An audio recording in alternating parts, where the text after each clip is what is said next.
बचपन से ही भगवान शिव की भक्ति करती थी।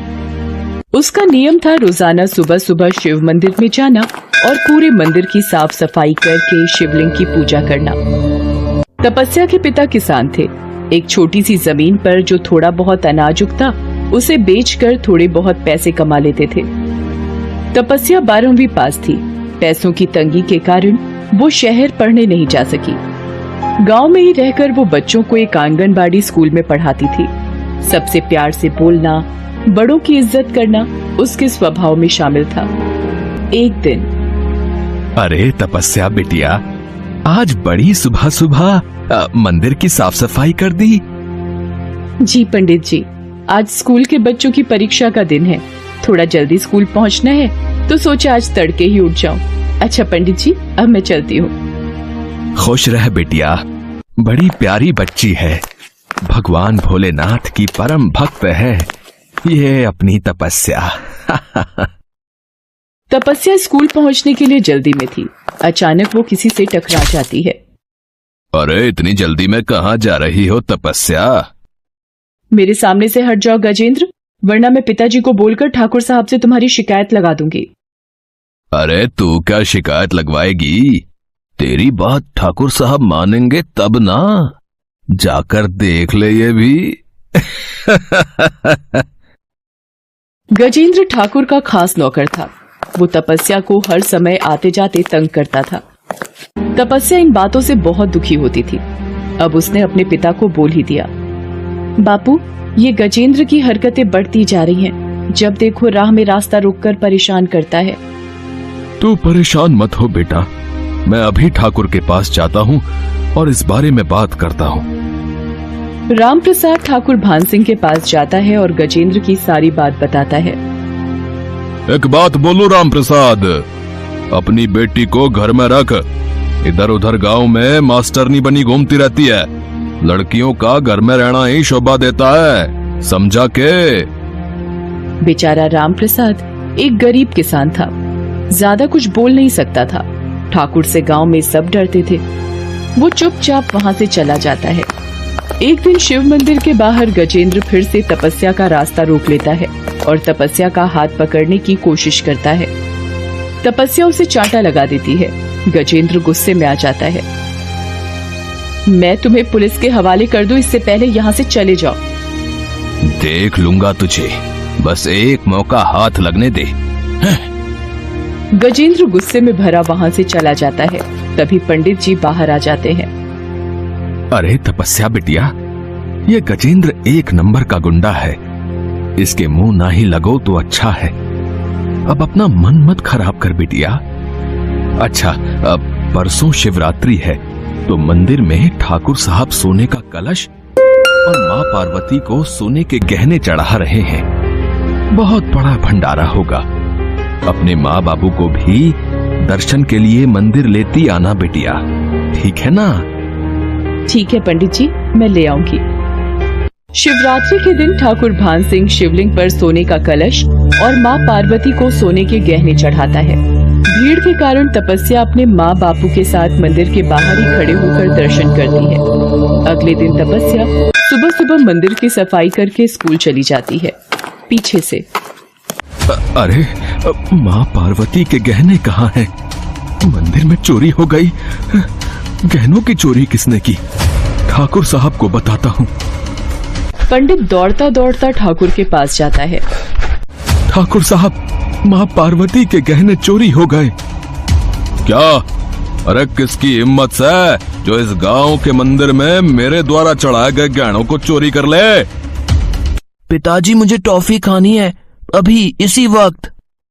अरे ठकुराइन, अरे ये बंसी को अंदर ले जा, यहाँ जरूरी बात चल रही है। ठाकुर का बेटा बंसी कुछ साल पहले सिर में आई चोट के दौरान मंदबुद्धि हो गया था। बहुत इलाज कराने के बावजूद भी वो ठीक नहीं हुआ था। अरे ओ गजेंद्र, जरा जीप निकाल, मंदिर में गहनों की चोरी हो गई है। पिताजी, मैं भी आपके साथ चलूंगा। अरे अभी हम काम से जा रहे हैं, ठकुराइन इसे अंदर लेके जा। नहीं, मैं भी चलूंगा, मुझे जाना है जीप पर घूमने। अच्छा अच्छा, चल बैठ जा, तू ना मानेगा आज। ठाकुर मंदिर पहुंचता है और आसपास में सभी से पूछताछ की जाती है, पर कोई भी जवाब नहीं मिलता। आखिर चोर है कौन? अरे ऐसी हिम्मत कौन कर सकता है? ठाकुर साहब, ये पता चल जाए कि आज सुबह सुबह मंदिर कौन आया था, बस वही मंदिर के गहनों का चोर है। हाँ, ये ठीक रहेगा। क्यों पंडित जी, सबसे पहले सुबह सुबह कौन मंदिर आता है, कुछ पता है के? ठाकुर साहब, सुबह सुबह तो बस तपस्या बिटिया ही मंदिर की साफ सफाई करने आती है और पूजा पाठ करके चली जाती है, पर उसे तो ये कार्य करते हुए बरसों बीत गए। अरे पंडित जी, इंसान की नियत बदलते देर नहीं लगती। अरे तपस्या को अभी बुलवाओ। ठाकुर अपने एक आदमी को तपस्या के घर भेजता है। तपस्या कहाँ है? उसे ठाकुर साहब ने अभी इसी वक्त शिव मंदिर बुलाया है। मेरी बेटी को ठाकुर साहब बुला रहे हैं, पर क्यों? सुनो जी तपस्या के बापू, तपस्या को ठाकुर साहब ने बुलाया है। अब क्या काम है ठाकुर साहब को तपस्या से? पता नहीं, मंदिर में गहनों की चोरी के सिलसिले में पूछताछ करनी है शायद। मुझसे पूछताछ करनी है? जल्दी चलो, ठाकुर साहब गुस्सा करेंगे, जल्दी चलो। चलो बापू, पता नहीं मुझसे क्या काम है। तपस्या शिव मंदिर पहुंचती है। अरे तपस्या, सच सच बता दे, मंदिर के गहने तूने कहाँ छिपाए हैं? कौन से गहने ठाकुर साहब? मैंने कोई गहने नहीं चुराए। सुबह तो माँ पार्वती के ऊपर गहने थे जब मैं आई थी। तो क्या गहनों को जमीन निगल गई या आसमान खा गया? सीधी तरह बता दे, गहने कहाँ हैं? ठाकुर साहब, मेरी बेटी ने कोई चोरी नहीं की, हमारा विश्वास कीजिए। मेरी बेटी परम शिव भक्त है, वो भला ऐसा घिनौना काम क्यों करेगी? अरे चल हट रे, ठाकुर साहब के आगे आंसू मत बहा। ये लड़की अभी गहने वापस करेगी। हे भोलेनाथ, मैंने आपकी सच्चे मन से हमेशा पूजा की है। आज आपकी भक्त को चोर कहा जा रहा है, वो भी आपके ही मंदिर की चोरी। हे शिव शंकर, मेरी सहायता करो। अरे ऐसे भगवान सुनने लगे तो मैं सबसे ज्यादा दान पुण्य करता हूँ, समझी के? मेरे बंसी के लिए कितने इलाज किए और कब से इस शिव मंदिर में दान कर रहा हूँ। मेरी तो आज तक नहीं सुनी।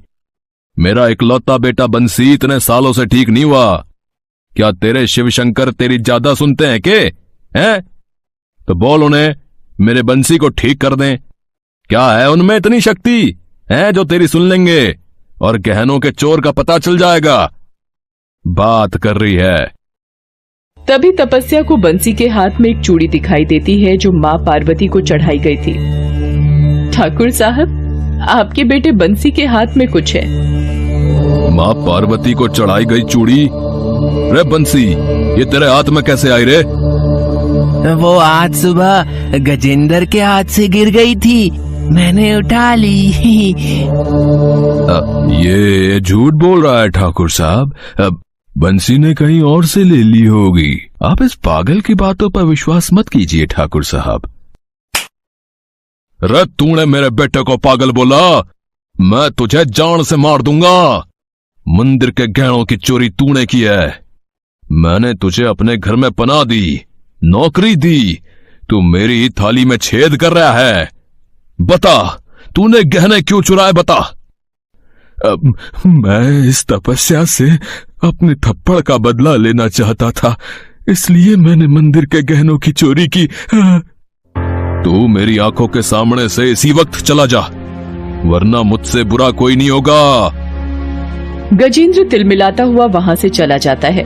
मंदिर के गहनों का असली चोर मिल गया था। तपस्या बिटिया, मैंने तेरी शिव पूजा की शक्ति देखी है मेरी बेटी।